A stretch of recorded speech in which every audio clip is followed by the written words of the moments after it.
الرحمن الرحیم راځو زمونږ نن HTML کې لیکچر نمبر 3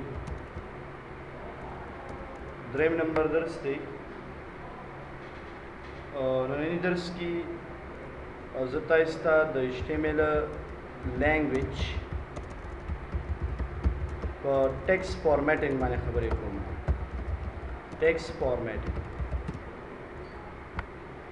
لکه تیر کلاس کې تاسو ته مله دی هغه ریکوایرمنټ ویلې څه ریکوایرډ دي. یو باید موږ سره ایډیټر وي او بل موږ سره باید براوزر. دا دواړه موږ سره وو. یو ایډیټر و چې هغه د څه په نامه یادېدو، سبلایم ایډیټر په نامه یادېدو. نو دا خو فلحال ما سره شته دی، انسټال هم دی. او دوهم موږ سره ضرورت چې هغه براوزر ته، نو براوزر بالکل ما سره شته دی، براوزر هم دلته موږ سره وي.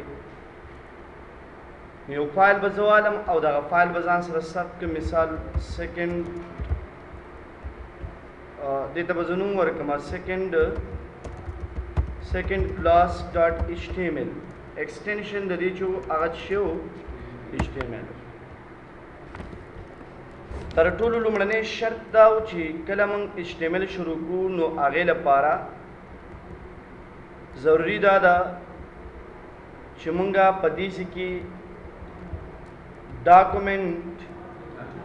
کدا تاسو نه لیکئ ته چې دا خپل ولیکل شي، نو ډایرکټ به تاسو ولیکئ HTML به ولیکئ او لاغې نه پس به انټر بټن پریس کړئ، نو هغه کوم کوډ چې اول کې به کار دی هغه به اټومیټیکلی خپل ولیکل شي. زه به انډیویژولي ولیکم. خیر تاسو لپاره زه به ولیکم چې ډاکومنټ ټایپ HTML. د دې لفظ معنا موږ سره څه وه چې براوزر ته پته ولګېږي چې موږ په HTML5 کې کوډینګ کوو. لکه د HTML ورژن و که نه، نو HTML5 کې موږ کوډینګ کوو. د دې له خاطره چې دی موږ دا لیکو. بیا زه لیکم HTML، معنا دا چې موږ HTML لینګویج کې کوډینګ کول غواړو یا HTML لینګویج کې موږ لګیو کار کوو، نو تاسو به HTML کلوز کړئ. بیا د دې په داخل کې دوه برخې دي. یو دا چې هیډ او د هغې کلوز. ځکه تاسو ته مې ویلي چې هر یو ټیګ چې دی هغه سټارټ او اینډ ټیګ لري، خو ګوره دی نه لري. ما تاسو ته ویل چې ځینې ټیګ به داسې دي چې هغه یې نه لري. او دریمه برخه بیا موږ سره د باډي و، نو تاسو به باډي سټارټ کړئ، باډي به دلته کلوز کړئ. بس دا برخې به حتمي لیکو همیشه لپاره. او له دې سره څنګ کې په دې هیډ برخه کې یو بله برخه امپورټنټ ده چې هغه ټایټل. الله دا چې کله ته یو ویب سایټ خلاصوې نو تا سره باید د هغې هغه ټایټل چې دی هغه باید څنګه شي، هغه باید شو شي. موږ سره تاسو هر یو سایټ ته ځئ، هر یو ویب پاڼې ته ځئ، نو د هغې ټایټل وي، حتمي موږ سره ټایټل راځي. نو موږ هم وایو چېرې کله چې موږ فار ایگزامپل غواړو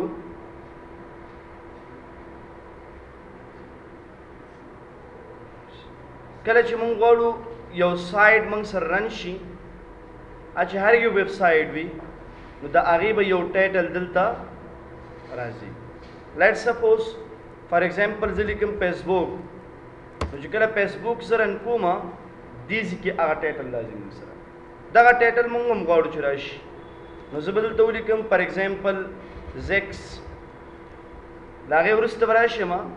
دا به لږ ځان سره ریفریش کړم. ګورئ تاسو هغه فایل به اوپن کوئ. کوم فایل و موږ سره؟ HTML کلاس فایل نه و موږ سره که نه، نو تاسو به دلته د HTML هغه فایل راواخلئ. ویر از HTML فولډر دلته ثبت کړی و ما، دا دی HTML کلاس به اوپن کو. سیکنډ رایټ کلیک، دا به ځان سره اوپن کو په یو براوزر کې. لکه ما سره فلحال دغه یو براوزر دی، نو په همدې براوزر کې به دا له ځانه سره زه رن کړم. د دې نه پس په دې کې دې ته موږ کولی شو دا لوګو هم بدلوو. لکه ګورې دې په خپله یو لوګو لري، نو دا لوګو هم چینج کولی شو ورته چې موږ د خپلې کمپنۍ لوګو راوړو. هغه به وروسته زه ته ښیم. په دې کې یو ټیګ موږ بل لیکو چې هغې ته میټا ټیګ ویل کېږي او بیا موږ لیکو کریکټر سیټ از اکول ټو UTF - 8. معنا د دې دا ده چې موږ کله په دې ویب سایټ کې ډیفرنٹ لینګویج لیکو، مختلفې ژبې لیکو، د هغې ژبې د لیکلو لپاره موږ د دې نه استفاده کوو. مثال ما دلته ولیکله پښتو کې زه لیکم، فار ایگزامپل زیکس په ایډیټر کې دا پښتو صحیح نه لیکل کېږي، نو معنا دا ده چې دلته ورسره راځي موږ سره زیکس به راځي. داسې چې کله تاسې فار ایگزامپل دلته یو لیکنه ډسپلی کول غواړئ، نو د دې مسلې لپاره ښه طریقه دا ده چې باید دا میټا ټیګ ولیکل شي. میټا ټیګ د دې لپاره امپورټنټ دی چې براوزر کې کوم ماډل رائټینګ مونږ کو، کوم ماډل لینګویج مونږ استعمالو، نو پرابلم دا به کار کوي سره. بل خبره ده چې باډي کې مونږ کله ودرېږو سپیس ورکو، لکه زه لیکم BG کلر، BG نه معنا بیک ګراوند کلر از اکول ټو فار ایگزامپل ما ورته واخیستو لایټ ګرے کلر. نو تاسو ته ما ویلي و چې د انګل بریکټ په داخل کې چې کله دا ولیکل شي دې ته ټیګ وایي، او چې کله موږ سپیس ورکو نو هغې ته څه ویل کېږي؟ اټریبیوټ ورته موږ ویلی شو. نو دا اټریبیوټ دی او دا موږ سره پکې څه دی؟ دا ټیګ دی. یعنې که نیکسټ ټایم زه دا ریفریش کړم نو فی الحال کلر BG کلر دا به سیو کړو موږ، د هغې نه وروسته به راشو دا به لږ ریفریش کړو، دا کلر به بل شان ته والو ورته. فار ایگزامپل بلو کلر ځالم، دا به سب ټو کنټرول ایس سره را به شو براوزر به ریفریش کړو. یو ځل به بیا دا فایل به رن کړو، ګورئ HTML فایل دی، رائټ کلیک به زه وکړم، اوپن ویت ته به راشو، دې کې به رن کړو. The body BG color is equal to for example green.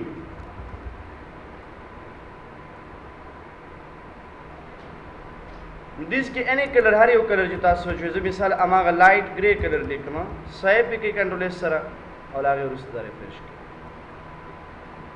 زمونږ کار په HTML کې د دې باډي سره دی،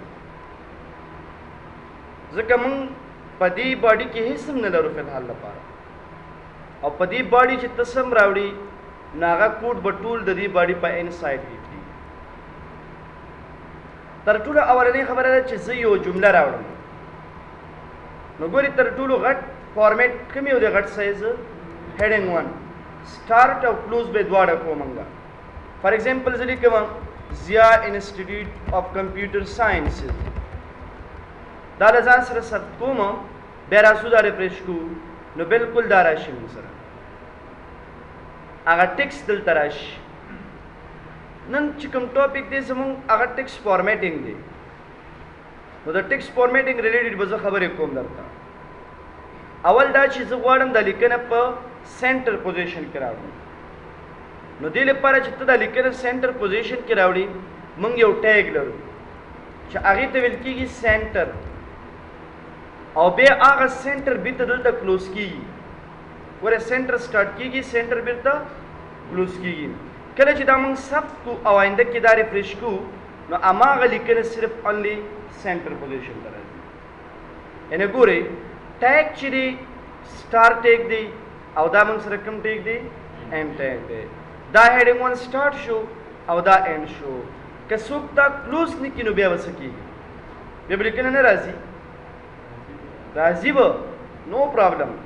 لیکنه به نه وي. خو که مثال دلته زه یو بله لیکنه کوم، لکه زه لیکم فار ایگزامپل ویب پیج ډیزاینینګ، نو دغه ویب پیج ډیزاینینګ به هم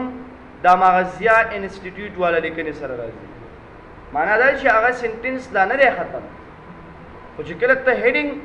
کلوز کړي د دې معنا دا چې دا سینټینس ختم شو، اوس یو نوی سینټینس لګي موږ جوړو.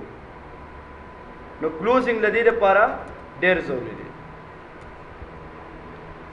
بیا که مثال موږ هیډینګ 2 فارمیټ سره لیکنه کوو،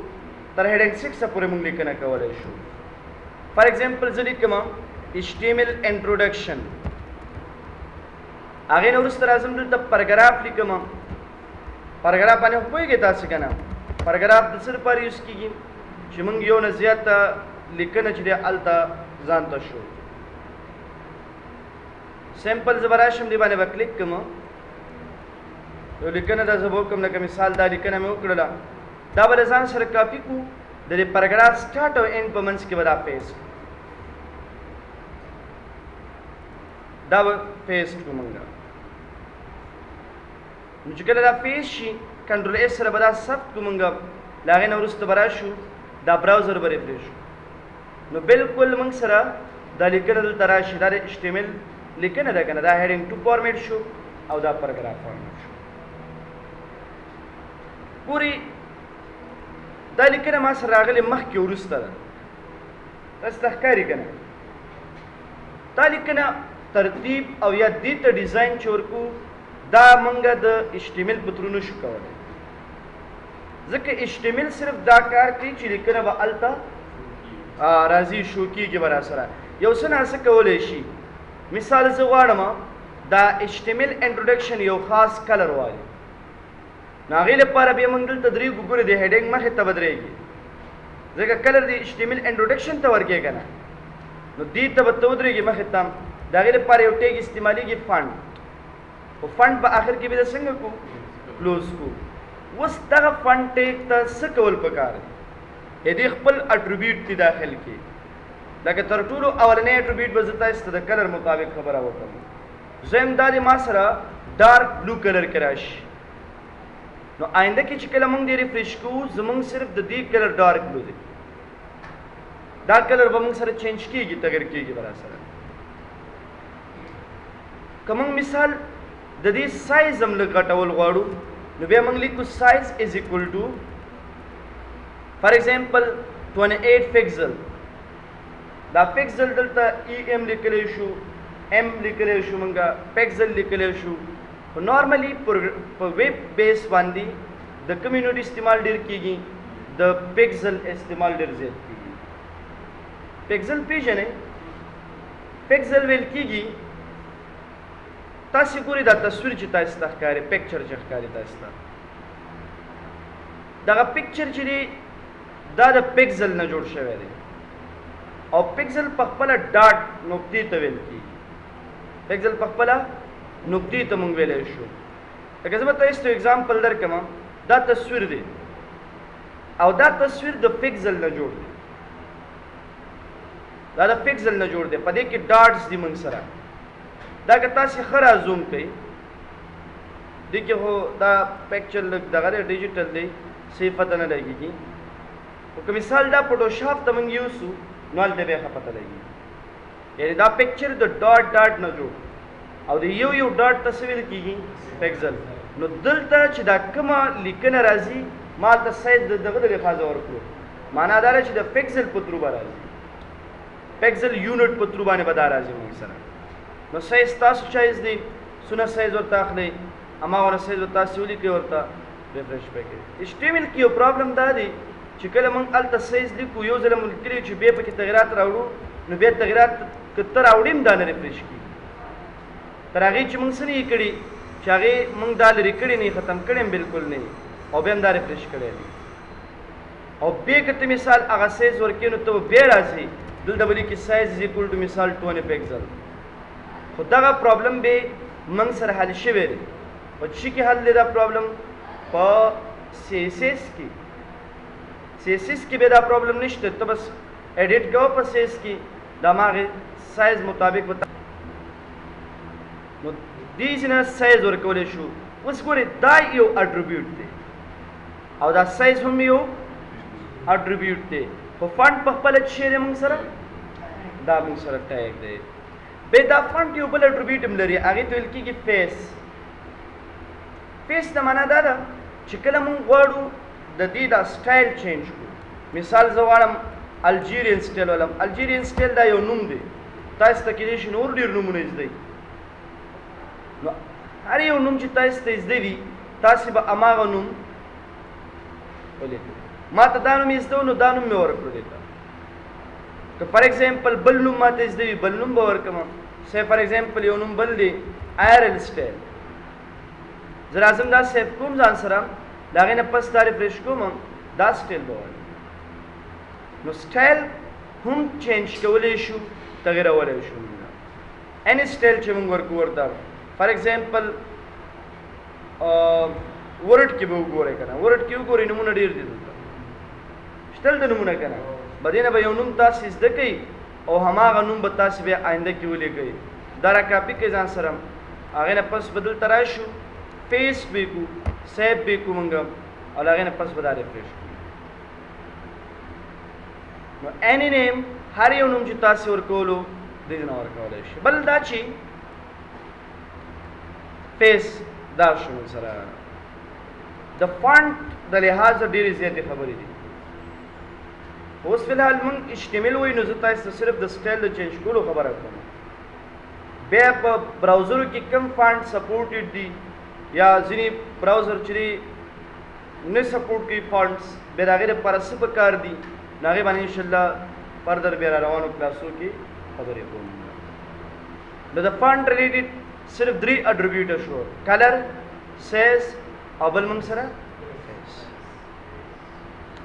نیکسټ تاسو ته ما یو خبره وکړله لکه دا اوس مخکې وروسته دا جسټیفای کول غواړي خو دا دلته نشي کېدی او هغه وجه دا ده چې دا د HTML کار نه دی دا د CSS کار دی زه هسې د CSS کوډ لږ استعمالوم صرف د ډیزاین دپاره تاسې ته یې نه ښیم اوس فی الحال یعنې معنا دا چې زه تاسو ته اوس د هغې انټروډکشن نه کوم او وروسته لینګویج دی موږ سره خو که موږ مثال یوز کړو لکه دا پاراګراف دی زم دی کې د CSS کوډ باید استعمال شي نو لیکم سټایل از اکول ټو ټیکسټ الاین جسټیفای د CSS کوډ خپل رولز لري خپله طریقه لري او انشاءالله موږ بیا په CSS کې هغه ټولې خبرې کوو نو ګوره دغه یو نیم مسله چې دا هغه به حل شي جسټیفای سپیلنګ مسټیک باید نه وي دلته باید آی موږ ولیکو که نه او دا ټیکس الاین دا باید سی ولیکو موږ دا ثبت کې تاسې ریفریش کوي هغه مشکل به حل شي یا فار ایگزامپل د دې ترمنځ سپیس دی لکه زه لیکم ټیکسټ الاین سوري دا خو ما ولیکلو موږ که سپیس ورکو لین هایټ فار ایگزامپل زه لیکم 28 پکسل دا د CSS کوډ ګوره زه لګیم پرې کې ما وکړو دا ښکاري تاسو ته که نه دا د CSS کوډ لګی دی زه کومه په دې کې نو د ډیزایننګ ریلیټډ خبره دا د CSS کار دی او عامه لیکنه دلته راوړل دا بیا د HTML کار دی لکه یو نیم خبره به کېږي لکه تاسو ته ما د کلر سایز باره کې خبره وکړله خو ډېر کارونه مونږ بیا نه شو کولی چې هغه به انشاءالله بیا مونږ وروسته په CSS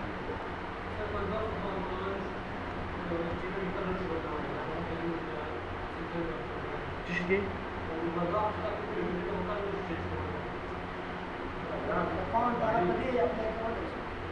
ولې نه شو کولی دا فنډ دی که نه خو دا ټیک دلته دی کلوز شوی دی دې معنا دا ده چې بس دا صرف د همدې لیکنې دپاره دی که ته یې پاراګراف دپاره کې نو د پاراګراف مخې ته به ودرېږي او دې ته به ځان ته فنډ سټارټ کړي کلر از ایکول ټو هغې ته کېدای شي ته بل قسم کلر ورکړې زه ریډ کلر ورکوم نو ته راشې پاراګراف په آخره کې څنګه که کلوز که ګورې سوري پاراګراف کلوز دی شی به کلوز کړو فنډ به کلوز کړو راځه اوس ته دا ریفریش که هغې دپاره به ځان ته بیا ته دغه دی فنډ که کلوز نه کړو بلکل یې اخلي صحیح ده پرابلم نشته دی خو تاسو ته ما دا ویلې چې کله د دې نه وروسته اوس نوره لیکنه کوو نو هغه به هم ریډ کله راځي خو زه ګورې مثال د پاراګراف د کلوز نه یې لاندې یو بله لیکنه کوم لکه مثال هیډینګ 3 صحیح شو که نه مثال ما دلته ولیکل CSS انټروډکشن دا مې ولیکلو CSS انټروډکشن مې ولیکلو اوس تاسې دا ریفریش کړئ دا ولې ریډ کلر کې راځي ولې چې هلته کلوزینګ نه دی شوی نو کلوزینګ بیا څنګه دی زموږ لپاره امپورټنټ دی فنډ کلوز کې تاسې دا به بیا دا فارمیټ کړئ د دې لپاره ځان ته فارمیټ ته کولی شي نیکسټ ټایم انتخاب بله خبره تر ټولو مهمه دا ده که چېرته موږ پر ایگزامپل دیز کې لکه اکثر تاسو لیدلي یو سپیسیفیک لیکنه موږ هایلایټ کوو دغه کوو یا بولډ کوو یا ویب سایټو کې اکثر یې که نه یو سپیسیفیک لیکنه موږ سره بولډ وي دا کارونه مالته یو سایټ کې کړي دي خو دا به زه رن کړم که نیټ لږ تیز وکارو لکه هغه دا سایټ چې دی امین سولر سیستم دا ډینامیکلی دی او دا خبرې پکې شته نو ځکه دا زه رنګ کوم او تر څو رنګ شي نو مطلب دا شو چې دا لیکنه اوس هم چې په دې کې یو دغه لیکنه ده یا یو مهمه نقطه ده هغه زه بولډ کوم نو د هغې د بولډ کولو لپاره به څه کوو د هغې د بولډ کولو لپاره کومه لیکنه بولډ کړې مثال دې ځینې لیکنه بولډ کړه نو دې لپاره یو ټیک باندې دلته استعمالېږي څه په نامه بي بولډ او کوم ځای پورې مثال دې ځای پورې بولډ کوم نو کلوزینګ به دلته زه وکړم دا به ثبت کړم همدغه سپیسیفیک لیکنه به دې ځای کې ما سره څنګه شي بولډ وشي دا ښکاري تاسو ته زه غواړم همدا سپیسیفیک لیکنه اټالیک کړم نو که ته د HTML په تور باندې دا اټالیک کې نو همدې مخې ته آی ولیکه او کلوزینګ د آی وکړه تا پروا نه کوي بیا که ما وروسته کې که مخکې کې پروا نه کوي د سره ریفریش یې کوي که همدا سپیسیفیک لیکنه انډرلاین کو که سپیسیفیک لیکنه انډرلاین کو سمپلی یو لیکو مونږه کلوزینګ د یو کو مونږ راځو دا ریفریش کو همدا سپیسیفیک لیکنه به زموږ سره انډرلاین کړي له باندې تاسو پوه شوئ که نه بیا له هغې نه وروسته په دې کې یو بله لکه زه وایم دا لیکنه یو بله لیکنه ده هغه هم بولډ پکار ده لکه سی فار ایگزامپل دلته زه یو لیکنه ده لکه دا لیکنه ده دا بولډ راولم نو دې لپاره یو بله طریقه مې استعمالېږي هغې ته څه ویل کېږي سټرانګ کوم ځای پورې دا بولډ راولي دې ځای پورې سټرانګ به هماغې ځای کې کلوز کړي راشه دا ریفریش کړم کومې ساحې نه تر کومې ساحې پورې چې تا لیکنه سټرانګ کړې وه هغه به کوم فارمیټ سره راځي سټرانګ فارمیټ سره به هغه راځي مطلب باندې پوهېږئ تاسو که نه اکثره لیکنې داسې چې موږ پرې ودرېږو یو نوټیفیکیشن موږ ته راشي یو میسیج موږ ته راځي نو زه غواړم چې دغه میسیج ځان ته شو کړم نو دې لپاره موږ یو ټیګ لرو ABBR ټیګ په نوم باندې څه په نامه باندې دې کې به زه ولیکم title is equal to for example this is sample text او په آخر کې به شی کلوز کوم موږ همدغه ABBR ټیګ به کلوز کوم زه به دې درېږم بره ماته لیکي this is sample text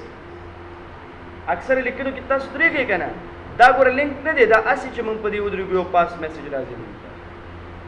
نو دې لپاره تاسو بیا د دې ټیګ نه استفاده کولی شئ دا ټیګ نوم دی ابریویشن نه لري دا نوم دی لري بولډ او سټرانګ ترمنځ فرق نشته دی بولډ معنا دا چې یو لیکنه ډبل موږ سره راشي سټرانګ خو داسې چې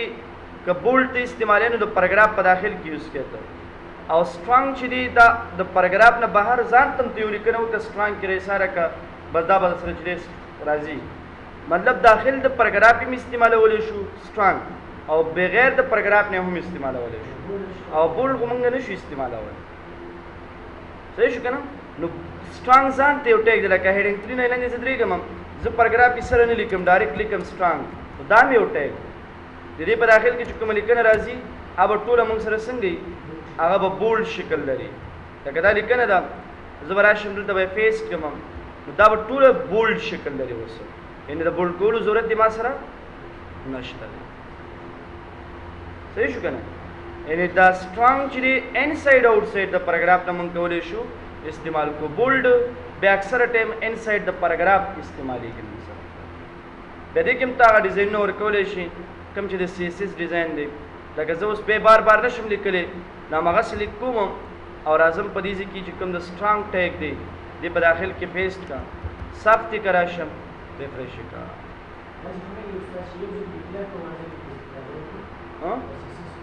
هغه خو بې له CSS پورې هغه تعلق ساتي هغه موږ له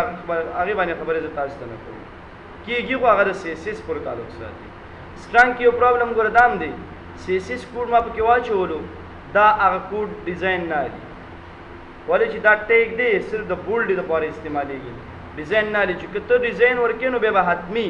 د دې نه بره شی استعمالې د دې نه بره به پراګراف استعمالې پراګراف کې بیا ډیزاین چې دی د CSS ایکسیپټیبل دی په سټرانګ ټیګ کې ایکسیپټیبل نه دی په سټرانګ کې نشو ورکولی نه لکه بولډ کې نشو ورکولی، سټرانګ کې، ټالیک کې، انډرلاین کې، دې کې موږ چې د سی ایس ایس کوډ نشو لیکلی، نه بس د پاراګراف کې لیکلی شو، ځکه هغه چې خپله د ډیزاین لپاره، سټرانګ خپله د ډیزاین لپاره استعمالیږي. سټرانګ معنی بولډ، صحیح شو که نه؟ او پاراګراف خو چې هغه د لیکنې لپاره یوز کېږي، د پاراګراف په شکل یو لیکنه موږ سره راشي. نو چې کوم خپله د ډیزاین لپاره یوز کېږي نو هغې په داخل کې بیا د سی ایس ایس کوډ موږ نشو کولی.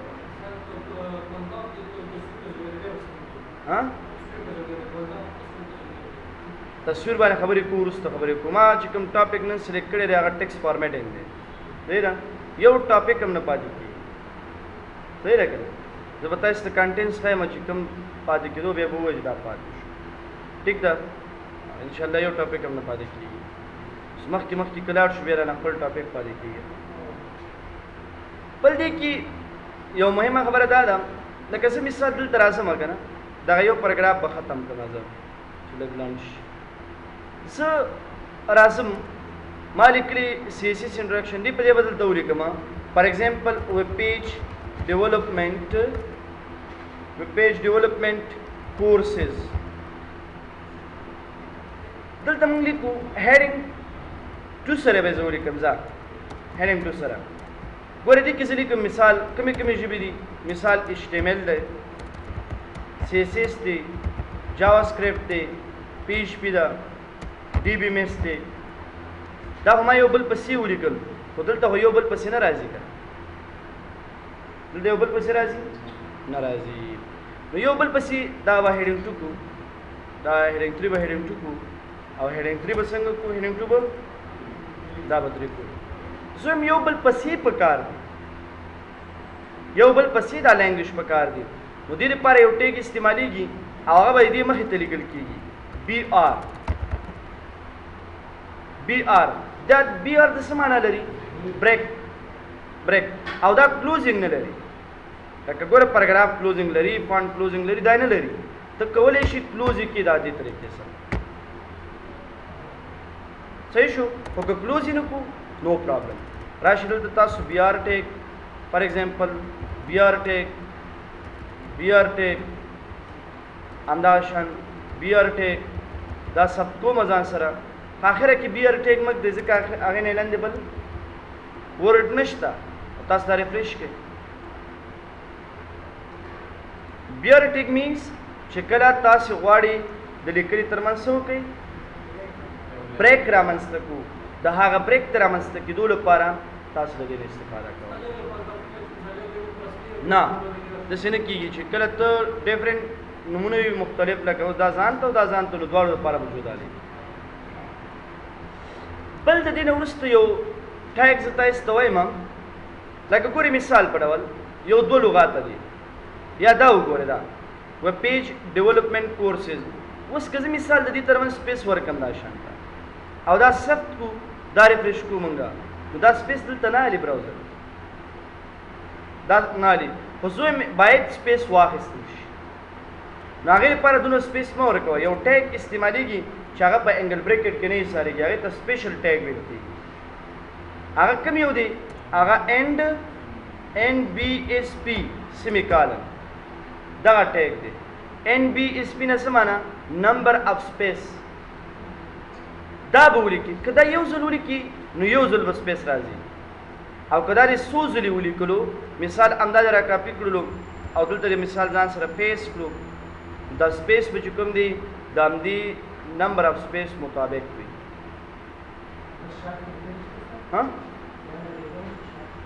بله طریقه نشته، نه همدای طریقه ده که دا به لیکي، صحیح ده؟ نمبر اف سپیس دا به لیکي. دا اوس مونږ سټیډیکلي خبرې کوو، بیا چې کله مونږ PHP ته ورسېدو نو دا به یو ځل لیکو، که 20 وارې په کار یې 20 وارې تکرارولی شو، لیکلی به م یو ځل. لوپ خو م ویلی که نه، لوپ پېژنئ، دا کار به بیا په لوپ باندې کوو. اوس HTML کې لوپ شته دی نه، نو ځکه یې بار باندې کوو. نو دا انشاءالله بیا هغې کې مونږ وایو چې دا مخنیوی د ډېرو خبرو وشي دې لپاره. دا ګوره دې کې پوسټونه کوي چېرته، دا وګورئ دا پوسټ دی ما سره، بیا دا دی. نو ګوره دا هغه ډیزاین یو دی، خو دا کوډ یو ځل ورته شوی دی. لوپ په تر باندې بار بار څنګه شوي دي هغه راوچت شوي دي.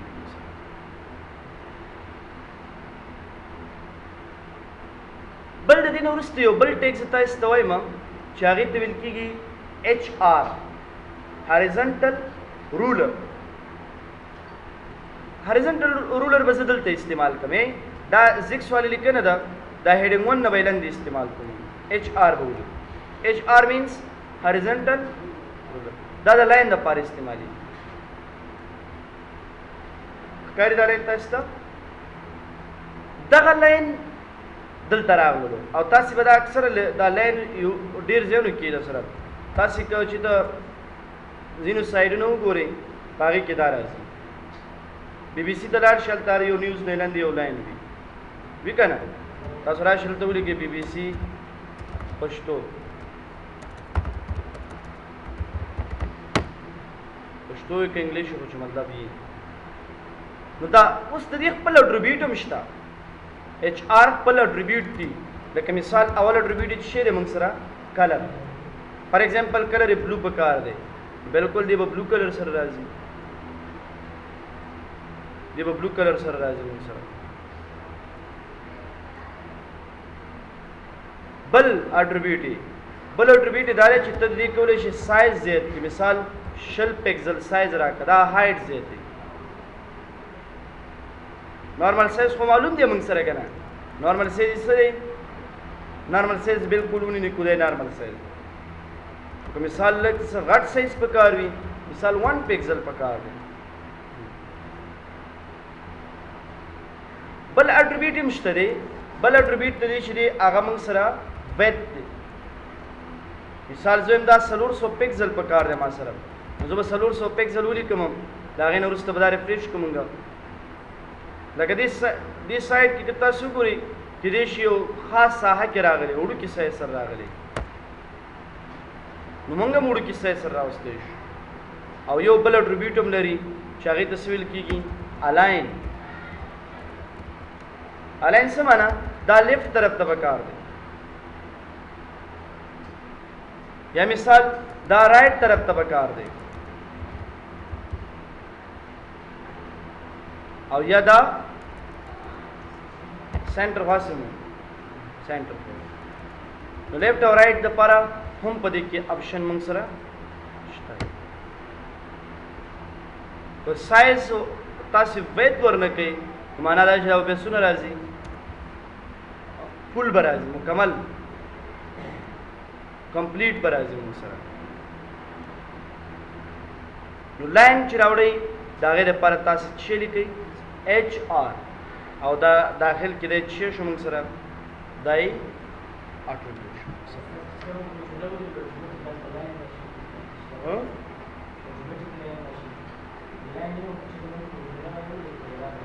هغې دپاره جمله ته ولیکئ نو اټومیټیکلي نه راځي. ها هغې دپاره خو به یا HR یوز کړئ او یا تاسو ته ما یو ویلی یو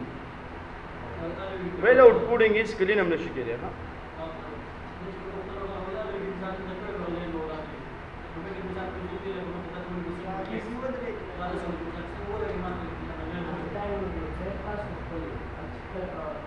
هغه بېله هغه لینک دی لینک موږ نه دی ویلی ته چې په دې ودرېږو یو لاین راځي موږ سره که نه داسې دا دا ښایي دا لینک سره راځي لینک خو موږ لا نه دی ویلی لینک به انشاءالله وایو بیا به هغې نه وروسته دا کوم دا لینک دی چې په دې کلیک کېږي لینک دی را ګوره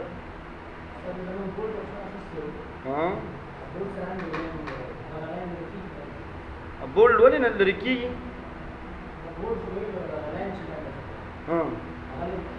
ولې نه لرې که یو لرې که ختم شو خبره دا دلته داسې نه یو لرې کړه او ما وکړلو انډرلاین مې کړلو یو نه معنا انډرلاین صحیح ده که نه دا به ستا خوښوي چې ته څنګه غواړې هماغه شان به درکړي. نو دا اصلا کې د ټیکس فارمیټینګ مطابق خبرې شولې دي. څه پرابلم شته دی کې ټایم هم ختم دی یو څه خبرې پاتې شوې خو روان ټاپک زمونږ به څه دی